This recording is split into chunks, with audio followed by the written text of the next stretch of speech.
So let's talk about something that's been getting a ton of attention online lately, the Parasite cleanse. Is this some forgotten piece of ancient wisdom, or is it just another modern-day health fad?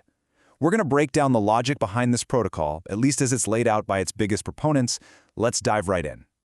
Right, so here's the big question we're really tackling today. Is the whole idea of a parasite cleanse a lost art of healing that we should be paying attention to, or is it just another health myth making the rounds on the internet? This is the central question we're going to dig into. And this is where it gets really interesting. There's this huge gap between how we think about this today versus how it was seen historically. I mean, modern medicine tends to frame parasites as a problem for, developing countries, something over there. But if you look back, the source material for this explainer shows that for centuries, in cultures all over the globe, parasite cleansing was just a regular part of staying healthy, a routine thing. Okay, so let's jump into our first section, a forgotten foe. We're going to look at why this whole protocol sees parasites as such a fundamental health issue to begin with. Now, the key idea here, and this is really important, isn't to get all fixated on the parasites themselves. No. Instead, the focus is on what's called the terrain, which is basically the internal environment of your body. The whole theory is that if your body's internal world is out of balance, it becomes a super welcoming home for these unwanted guests. So, what does a compromised terrain actually look like?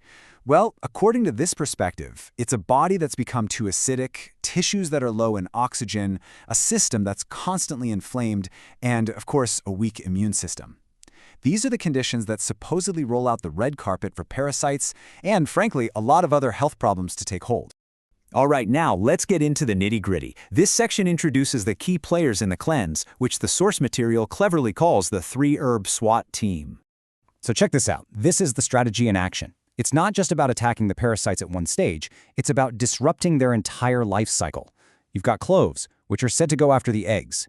Then black walnut hull targets the larvae. You can think of them as the teenagers. And finally, wormwood comes in to target the adults. The whole idea is that these 3 herbs work in concert to completely break the cycle. And here's a quick little summary of that 3-pronged attack. As you can see, each herb has its own specific job to do in the parasite life cycle, and they're all typically available in pretty common forms, like teas, capsules, or tinctures.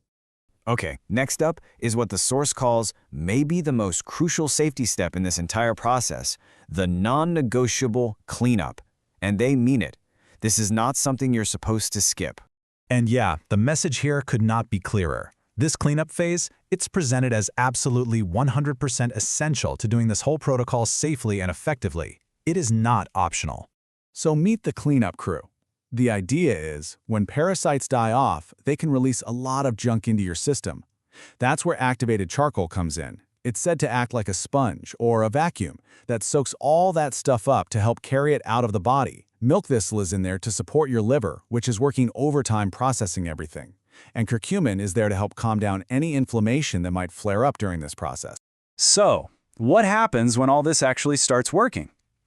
Well, that brings us to a potential reaction that the protocol is very upfront about, something it calls the die-off. So, what in the world is a die-off reaction? Well, the idea is that it's not the herbs making you feel crummy, it's the toxins that are being released by the dying parasites. This can temporarily overwhelm your body's detox system, and that can lead to things like fatigue, headaches, that kind of stuff. And this isn't presented as just some vague feeling. It's a chemical process. The substances being released include things like ammonia and aldehydes. They also include endotoxins, which are specific toxins released from the cell walls of certain bacteria when they die. This is exactly why those binders we just talked about are considered so important, to help your body deal with this sudden flood of chemicals. The protocol offers this piece of advice for navigating that whole process. It really emphasizes patience and, listening to your body's signals instead of trying to just aggressively push through. The key is to adjust your pace to match what your body can actually handle. Now, this all raises a pretty big question, right? Why isn't this protocol part of mainstream discussion? Well, the source material provides a very specific historical context for its originator, Dr. Hulda Clark, and her work. And a really crucial distinction is made right here. The argument isn't that Dr. Clark's ideas were tested and failed. Rather, the argument is that they were never really allowed into the mainstream debate in the first place, that they were just excluded from the conversation entirely. Proponents of this view suggest there's a four-stage pattern that explains what happened. It starts as ancient, routine wisdom. Then comes modern dismissal, where the whole issue is reframed as irrelevant or rare. But the idea doesn't just die, it gets rediscovered in alternative circles, and then it just survives quietly, outside of the official system. And this brings us right back, full circle, to the core philosophy of this whole thing.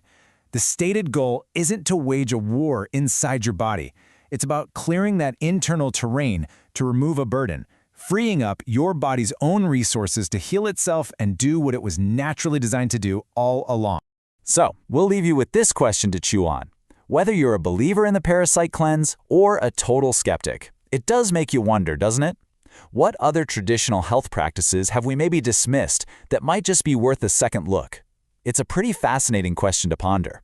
Thanks for joining us.